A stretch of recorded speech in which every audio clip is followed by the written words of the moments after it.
Оштогу Кыргызстан кинотеатрында Кодул Рахманразыковдун ысымы ыйгарылды. Ошто СЭСтин жетекчиси Салтанат Орозбаева кармалды. Айылбанктын бир нече кызматкерлери кармалды. Мадымаровдун иши боюнча комиссия түзүлдү. Мадымаров Сулушевди кезеги келерде жооп берерин эскертти. Түндүк-түштүк трассасында көпүрөнүн темир тосмолору уурдалган. Стоматологиялык клиника Ваш стоматолог чоңдор жана 4 жаштан баштап жаш балдар үчүн 5 жылдан ашуун тажрыйбасы бар врачтар. Врачтын консультациясы, дарылоонун планы жана рентген тартуу катталуучулар үчүн акысыз. Тиштерди дарылоо 1,5 миң рубль, брекет 15 миң рубльдан баштап, тиш жулуу 1000 рубльдан баштап, тиштердин имплантациясы 18 миң рубль, винир 15 миң рубль, протездер 4 миң рубль. Бизде дайыма акция жана арзандатуу жүрүп турат, оюндар ойнотулат. Биз орус, кыргыз жана өзбек тилинде сүйлөйбүз. Ар күнү 9:00-дөн 21:00-га чейин төмөнкү даректе. Метро Лухмановская, улица Светозерская, 32. Директ аркылуу жазылыңыздар. Биз сиздерди күтөбүз.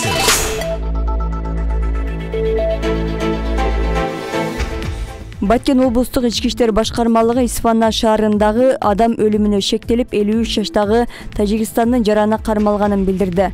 Милициянын маалыматына караганда шектүү Өзбекстанда оор кылмыш үчүн соттолгон жана Кыргызстандын чек арасынан мыйзамсыз өткөн.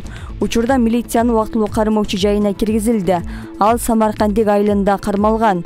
Буга чейин Исфана шаарында чайкана иштетип жүргөн 58 жаштагы киши дайынсыз болуп жатканы тууралуу милицияга арыз түшкөн.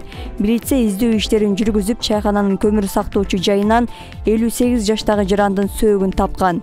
Бул факты кылмыш жаза кодексинин 122-беренеси менен катталып, кылмыш иши козголгон. Азырынча Тажикстандын күч органдары кармалган жаран жөнүндө маалымат бере элек.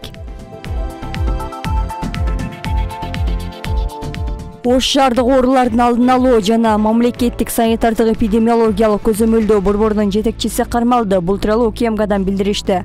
Маалыматка ылайык, УКМК мамлекеттик санитардык эпидемиологиялык көзөмөл органынын жана саламаттыкты сактоо тарамагындагы ведомстволордун кызматкерлеринин кызматтык милдеттерин абийирсиз аткаруусун жана коррупциялык көрүнүштөрдү таап чыккан.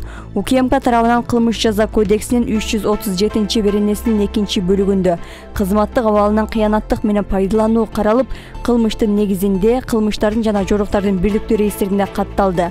Ошол эле учурда 9 февралда жазык процессуалдык кодексинин 96-беренесине ылайык кылмышка шектүү катары ошол эле ишкананын жетекчиси Салтанат Орозбаева кармалган. УКМК тергөөгө камакка алып, убактылуу кармоочу жайына киргизилди. Азырынча учуртка сотко чейинки өндүрүштүн алкагында бул ишке тиешеси бар адамдар такталып жатат.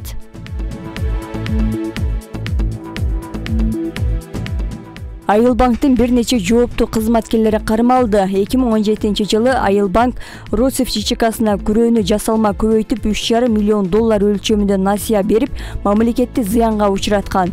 Росев ишканасы банкка күрөөгө койгон үчүн 348,5 миллион сомдук мүлктү Юстиция министрлигине караштуу мамлекеттик соттук эксперттик кызматынын баасы боюнча болгону 271,8 миллион сомду түзүп, ортодогу айырма 76,6 миллион сомду болгондугу аныкталган. Жүргүзүлгөн ыкчам тергөө иш-чараларынын алкагында 8 февралда УКМК тарабынан насыяларды берүүдөгү коммерциялык субъектилердин кызыкчылыктарын көздөө боюнча туруктуу коррупциялык схема аныкталган. Айылбанктын бир катар жооптуу кызматкерлери жана жарандар кармалган деп айтылат маалыматта. Шектүүлөр УКМКнын убактылуу кармоочу жайына киргизилди. Аларга кылмыш жаза кодексинин 336-беренесинин 1-бөлүгү коррупция боюнча кылмыш иши козголду. Тергөө амалдары жүргүзүлүп, процессуалдык чечимдер кабыл алынмакчы. Ошондой эле бул кылмышка тиешеси бар адамдар аныктоо иштери улантылып жатат.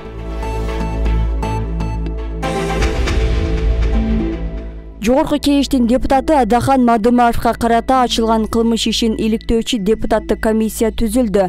Бүгүн башкы прокурор Мадымаровду жоопко тартууга макулдук сурап парламентке сунуштама жиберген. Анын негизинде кылмыш ишин иликтеп чыгуу үчүн комиссия түзүлүп, курамына ар бир фракциядан бирден өкүл кирди. Ата журт Кыргызстан фракциясынан Айбек Осмонов, Исхак Масалиев, Ишенимден Бахриден Шабазов, Ыйман Нурунан Динара Шимова, Альянстан Азамат Исраилов жана элдик топ Аманкан Кенжебаев бар. Депутаттык комиссия бир айлык убакыттын ичинде ишти иликтеп корутунду чыгарат. Андан соң жалпы жыйында депутаттар көпчүлүк добуш менен кылмыш жоопкерчилигине тартууга макулдук берип же четке кагат. Билге келсек, Мадымаров буга чейин Кыргыз-Тажик чек арасында 4 көчө тилкеси боюнча протокол тууралуу башкы прокуратурага бир нече ирет сурак берип чыккан. Башкы прокурор парламентке ошо сизди жоопко тартууга макулдук алуу боюнча сунуш киргизип жатканда эми айып коюлду да сизге. Айып коюлдубу, кандай маалыматыңыз барбы сизде? Булардын мен эртең менен көрдүм ал кагазын. Аны баш прокурор ушун беренени коюп туруп, чыккынчылык деген. Аллахтын өзү сактаган болсун, ал жигит бул иш боюнча дагы жооп бере турган күндөрү келет. Демек, расмий түрдө чыккынчылык беренеси менен сизге айып коюлду. Бул иш боюнча Игорь Чидинов, Нурлан Сулайманов болгон баягы бир катар мурдагы жетекчилер дагы суракка чакырылбадыбы? Алар бул иште кандай өтүп атат багы? Сизде жалпы иш жок. Жолуккандай жокмун, сүйлөшкөндөй жокмун. Кабарым жок. Сиз негизинен жалпысынан ошол жана протокол боюнча 10 чакты ирет берип чыктыңыз окшойт сурак. Ал сурактарда негизинен сиздин баягы статусуңуз кандай болуп атты, макамыңыз? Геп ал протокол жөнүндө эмес, геп Мадымаров жөнүндө болуп атат. Геп Мадымаров жөнүндө, себеп андай протоколдор жүздөп саналат. Бул бир. Экинчиден, жана Балбак мырза айтканы, Пандоранын жашыгын ачпагыла дегени. Бул өтө коркунучтуу эскертүү. Ким ыңгайсыз болгон болсо, протоколго такап туруп кете бере турган жашык. Бул бир жагы. Экинчи жагы, жумушчу топтун жумушчу протоколу менен ушул деңгээлге чыгарган жетип түбүнө жеткен сабатсыздыктын туу чокусу ушул. Туу чокусу болгондо да 2011 жылы Жогорку Кеңештин 6-чакырылышындагы ал кезде канчанчы 5-чакырылыш беле алар карап, тийиштүү комитет бүттүндөй бүт баарын жокко чыгарып, Исмаил Сакчиев жетектеген комитет. Анан 2012 жыл болсо керек, 2011 жылы беле өкмөт тарабынан толугу менен чакыртылып алынган протокол. Эми мен силерге айтайын, ачык сөздүн кыскасын айталычы, силер да ары бери деп суроо бергенде, бул 100% эмес, 1000% саясий куугунтук катарында билиши керек. Аман болсун жигиттер, аман болсо көрүшөбүз. Түндүк түштүк трассасында көпүрөнүн темир тосмосун уурдап кеткен факты боюнча иликтөө иштери жүрүп жатат. Бул трассада Жалал-Абад облустук милициясынан билдиришти. Анда 18 январда Сузак райондук милициясына арыз келип түшкөн. Ал Сузак районунун аймагындагы Курманбек айылынын аймагында балыкчы Жалал-Абад жолун куруп жаткан учурда 10 ноябрдан 12 ноябрга чейинки аралыкта кырчын жайлоосу аркылуу өткөн көпүрөнүн темир тосмолору уурдалгандыгын билдиришкен. Бул уурулуктун кесепетинен компания 200 000 сомдук чыгым тарткан. Аталган факты кылмыш жаза кодексинин 205 беренеси менен уурулуктун негизинде каттоого алынып, учурда издөө иштери улантылып жатат. Ош шаарындагы Ош ТВ телеканалы мэриянын балансына өттү. Мындай чечимди 10 февралда шаардык кеңештин сессиясында кабыл алынды. Буга чейин шаардык кеңешке министрлер кабинетинин башчысынын орун басары Эдил Байсаловдон Ош ТВ мэриянын балансына өткөрүп алуу боюнча кат келген. Байсалов аны мамлекеттик мүлк фонду жоюла турганы менен түшүндүргөн. Сессияда каналды мэриянын менчигине өткөрүп алуу сунушу добушка коюлуп, ага 36 депутат макул, 4-өө каршы добуш беришти. Ош ТВ телекомпаниясы республиканын түштүгүндөгү ири компаниялардын бири. Аны 1990-жылдары жергиликтүү ишкер Халилжан Кудайбердиев түптөгөн. 2010 жылда Кандуу Калабага чейин телеканал негизинен өзбек тилинде обого чыккан. 2010 жылы июнь окуясынан соң ээси алмашып, кыргыз тилинде иштеп баштаган. Анын мурунку ээси Халилжан Кудайбердиев Ош окуясында улут аралык жаңжалды козуткан деген күнөө тагылып, сыртынан 20 жылга эркинен ажыратылган.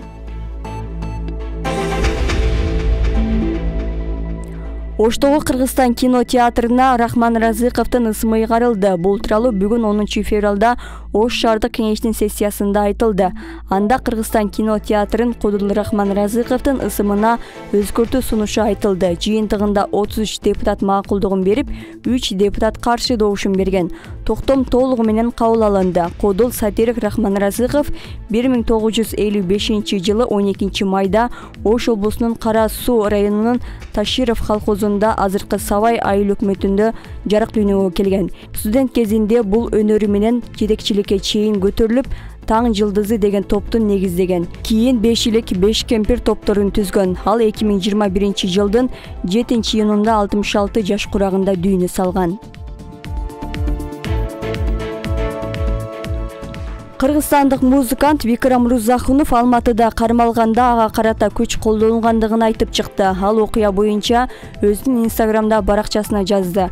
Анын жазганына караганда Рузахунов журналисттерге мындай маалыматка эч ким ишенбей тургандыгын айткан. Эч себепсиз кармалган жүздөгөн бейкүнөө адамдардын ичинен так мени тандап алган кишиге рахмат айтам.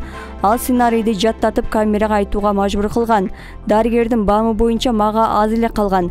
Себеби сынган кабыргалар өпкөнү жабыркатып койгон. Жүрөктү алсыратуу үчүн дагы 2 сокку жетиштүү болмок деди. Рузахунов видео чыккандан кийин аны элдин баары танып, резонанс жаралып, блогерлер жалпыга маалымдоо каражаттары жана укук коргоочулар жактап чыккандыгын билдирди. Музыкант анын мекенине кайтып келишине жардам берген бардык жарандарга жана Кыргыз Республикасынын өкмөтүнө ыраазычылыгын билдирди.